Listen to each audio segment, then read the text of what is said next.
ನನ್ನ ಕರುಳು ಕಿತ್ತು ಬಂದಂತಾಗುತ್ತದೆ ಕಾಶಿಬಾಯಿ. ನನ್ನ ಕರುಳು ಕಿತ್ತು ನಾಳೆನೆ ನನ್ನ ಮಗಳಿಗೆ ಒಂದು ಒಳ್ಳೆ ಹುಡುಗ ನೋಡಿ ಜಾಮ್ ಜೂಮ್ ಅಂತ ಡಾಮ್ ಡೂಮ್ ಅಂತ ಮದುವೆ ಮಾಡಿ. ಅಮ್ಮ ಸಾಕು ನಿಲ್ಲಿಸಮ್ಮ ನಿನ್ನ ಹುಚ್ಚ ಆಟವನ್ನು. ಏನು ಇದು ದೀಪನ?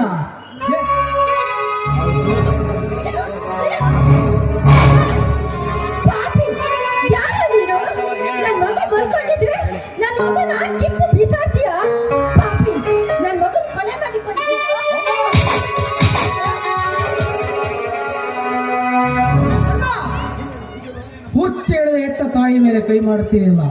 ನೀನು ಒಂದು ಮನುಷ್ಯನ ಸೂರ್ಯನ ಜನ್ಮಕ್ಕೆ. ಅಮ್ಮ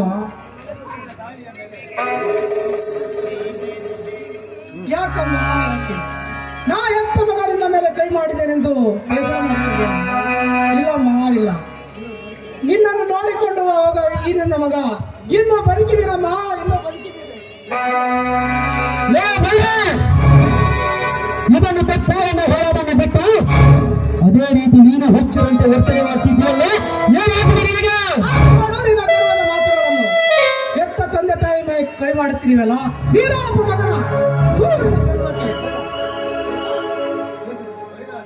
ಬೈರ ದೇಶದಲ್ಲಿ ಇವರಿಬ್ಬರೇ ಮಕ್ಕಳನ್ನು ಎತ್ತಿದ್ದಾರೆ ಅನ್ನೋ ರೀತಿಯಲ್ಲಿ ಮಾತನಾಡ್ತಿದ್ದೀಯಲ್ಲ.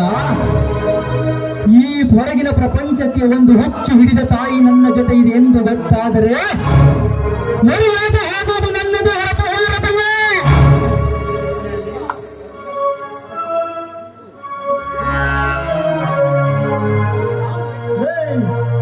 ಪ್ರದೀಪ ನೀನು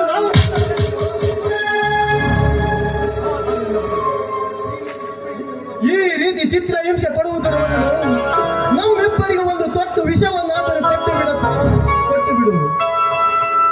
ಪಾಪ ಹುಚ್ಚು ಹಿಡಿದ ತಾಯಿ ನಿನಗೆ ಮನೆಯಲ್ಲಿದ್ದರೆ ನಿಮಗೆ ಮರ್ಯಾದೆ ಹೋಗುತ್ತದೆಯಲ್ಲ.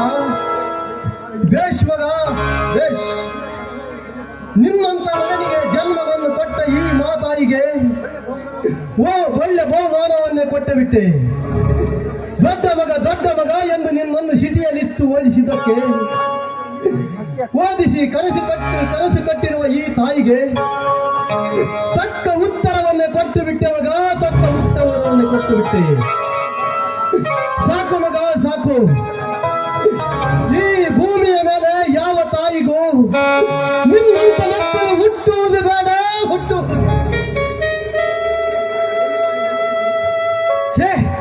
ಇದೆಂದು ಯಾವಾಗ ನನಗೆ ನೆಮ್ಮದಿ ಸಿಗುತ್ತೋ ಏನೋ. ಇವರಂತೆ ಇದ್ದೇನೆ ನಾನು ಹುಚ್ಚನಾಗ್ಬಿಡ್ತೇನೆ. ಇನ್ನು ಒಂದು ಕ್ಷಣ ಕೂಡ ನಾನು ಈ ಮನೆಯಲ್ಲಿ ಇರುವುದಿಲ್ಲ.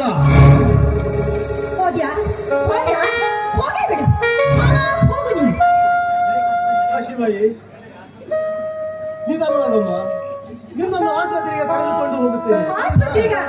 ಆಸ್ಪತ್ರೆಗೂ ಬೇಡ, ಏನೂ ಆಗಿಲ್ಲ. ನನ್ನ ಮಗಳು ದೀಪ ಮಲ್ಕೊಂಡಿದ್ದಾಳೆ. ಹಾಗೆ ಮುಖ ನೋಡ್ತಾ ಇದ್ಯಾ?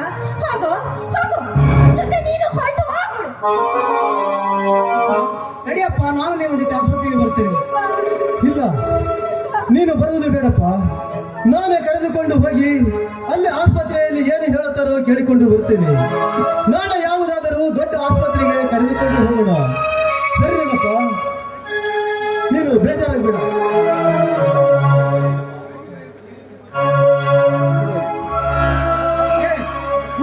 ಎಂದು ಈ ರೀತಿ ಮಾತನಾಡೋಣ ಏಕೆ ಈ ರೀತಿ ಮಾತಾಡ?